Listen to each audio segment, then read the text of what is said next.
Like being a rodeo queen is just being an ambassador for the sport of rodeo. You make appearances, you interact with kids, you just kind of do everything that needs to be done within the rodeo industry. You're an all-around cowgirl. So I mean, I was just recognized as the first Black one in the state of Arkansas.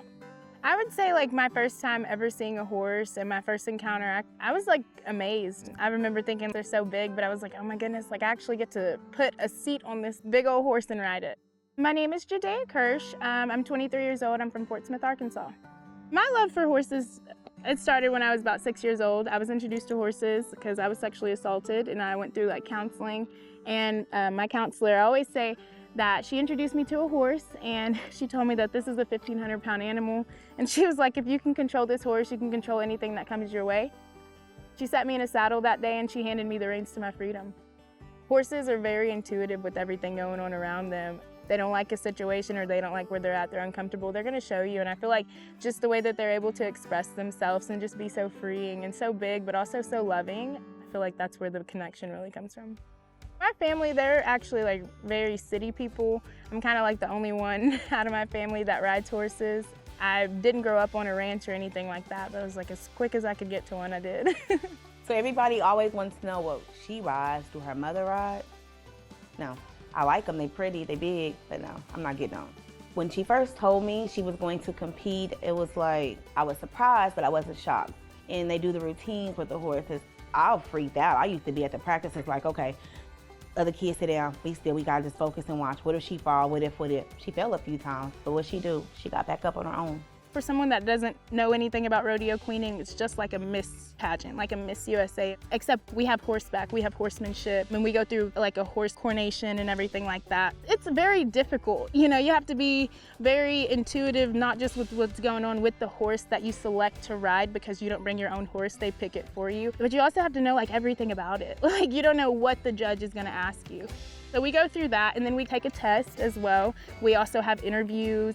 You just kind of got to know everything that's going on at the rodeo. Some rodeos have themes. You need to know the theme. Like there's a lot that entails a rodeo queen pageant. When I found out I was first Black rodeo queen, I was like, oh man, I have so much to do. If I'm one of the first, there's no way. Like I didn't believe it for a little bit.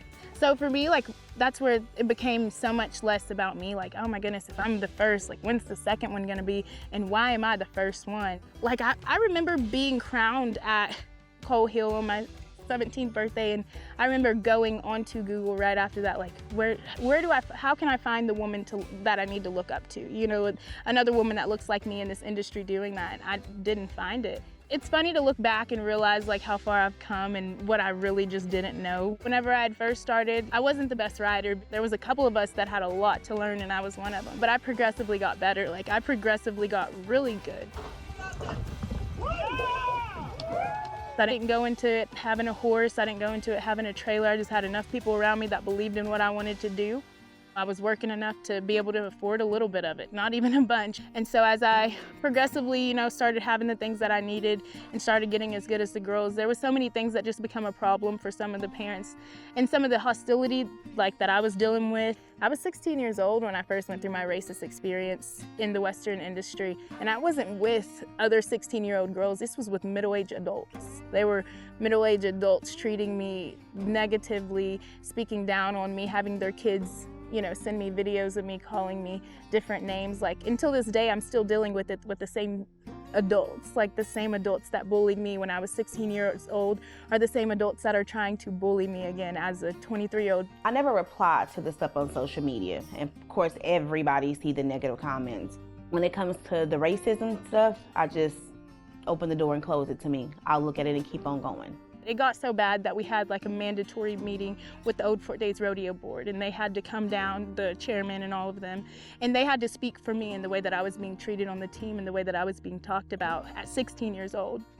It progressively got worse to the point where, you know, I had a teammate's brother text me things, you know, nasty things, just calling me all types of stuff.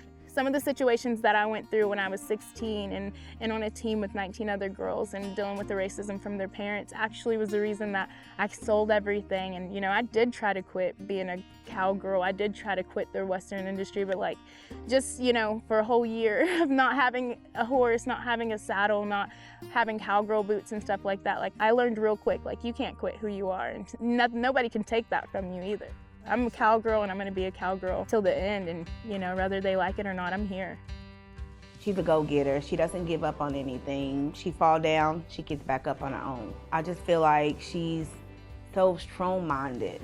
Some things that she's been through, if you Googled her and kept up with her, you know the things she's been through, anybody else would have crumbled at her age, you know, a young age like that. I have parents inboxing me when Ja'Dayia is having a hard time from social media, and they tell me, tell her to hold her head back up because my child is looking at her. I have grown women my age telling me that they look up to Ja'Dayia. I'm always telling her, you think that you're just there for your peers and people younger than you. You got grown women who look up to you, so keep doing what you're doing.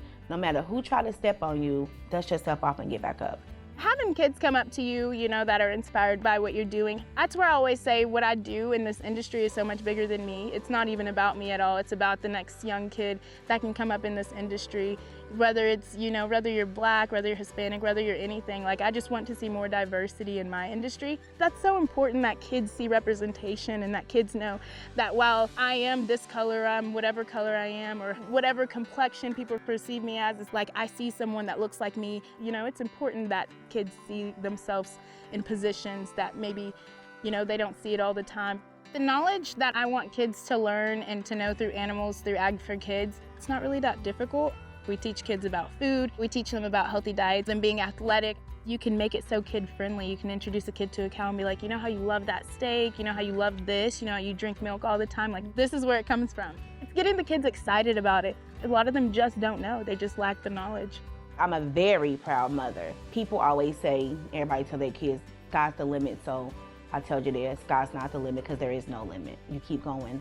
No matter what you think you're fighting for that is not important right now, you never know when everything that you're talking about is going to be important enough for you to have that platform or that voice for a group of people.